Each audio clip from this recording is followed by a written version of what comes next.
Greetings and salutations, friends of Goochland. This will be a short video today. There's a lot of information coming in. I don't know whether it's the summer solstice that's passed or the new hot weather, whatever it is, there's a lot of stuff happening.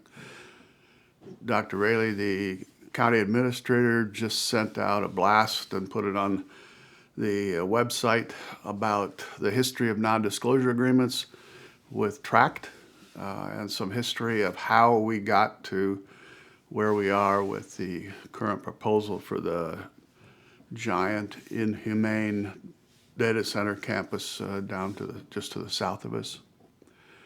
There's a lot of folks that wonder about that, and I've got a question on one of the questions on my Facebook page was back in the, I don't remember exact date, but Sarah Worley, the deputy county administrator, was, or in charge of the, Sarah Worley anyway, a county official in charge of economic development, was asked about non-disclosure agreements with data centers, and her response was, we don't have any non-disclosure agreements with data centers. I'm paraphrasing.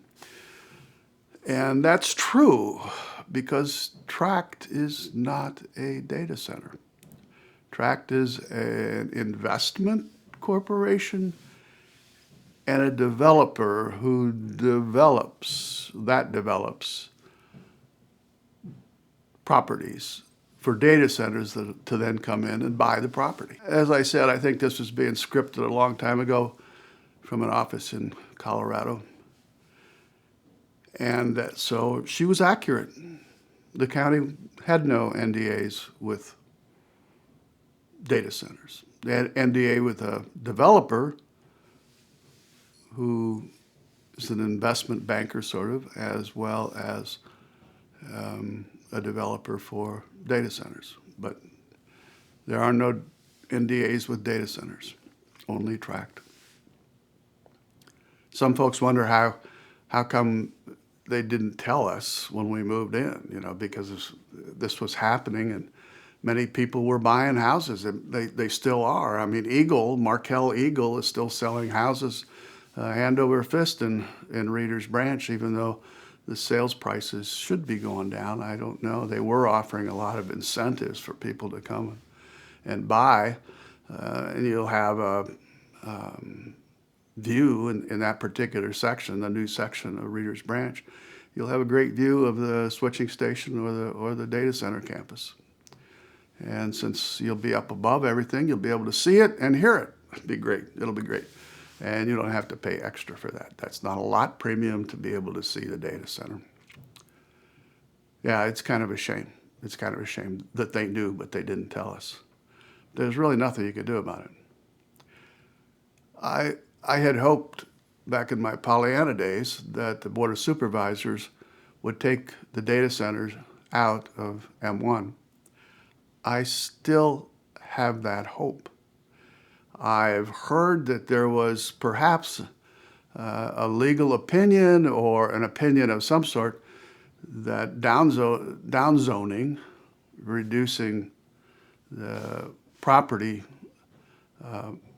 use, is problematic for boards of supervisors, and I believe the quote was, nobody's won that. Well, that's not true. That's not true. There's been some cases that in Virginia, I'm not a lawyer, I would ask, well, I am, but I wasn't, that was, you know, a couple decades ago, and I don't keep up with that stuff. I'm not practicing anymore, and this wasn't my area of practice anyway. But there's case law out there that gives a standard of when the Board of Supervisors can take over the zoning process and downzone. It's called, it's a case, Snell. It's the Snell, S-N-E-L-L standard. And there's certain things that you have to do. And one of the things that you absolutely, positively, absolutely cannot do is a little bit at a time, what they call piecemeal. So for instance, if the Board of Supervisors said, we want to take the data centers out of M1, and they said, well, we're going to do it in District 1 and 2 and 3, but we're going to leave them in 4 and 5. That's a fail. They wouldn't be able to do that. They would have to do the whole thing. The whole thing. And they have to show objective changes in whatever it was that influenced the data center inclusion back in 2014. And like we've talked before about in many forums in this county and others, a 2014 data center was worlds, universes different than they are now.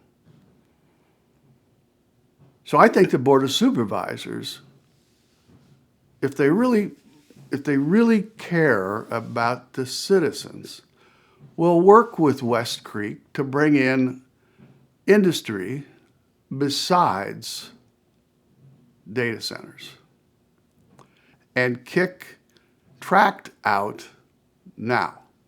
Stop the process. Stop the process. That's the sentiment going through the country, and we can at least be on that same page. Let's stop the progress. Let's investigate taking data centers out of M1 and focus our money, our attention, and our human care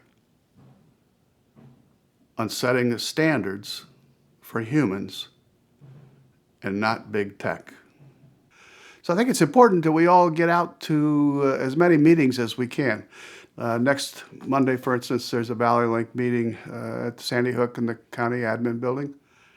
I was at a meeting a couple days ago, and I heard a woman say, those people that moved in to Mosaic, Reader's Branch, these are my words, I'm paraphrasing, but she said that they moved in knowing that there was industrial sections. This is their fault. They chose this. I was startled to hear that, but I was also happy to hear it because I think it's important that we understand how one another thinks so that if there are knowledge gaps, we can try to fill those in. So next week, I'm going to do workshops on zoning and what the different zoning is and how calm the M1 zoning is supposed to be. Anyway, that's for next week. I'll post some links down below so you have a chance to read the letter from Dr. Raley. So you'll have a chance to see what some of the zoning issues are and what the standards are for the Snell test. Thanks for watching. Stay tuned.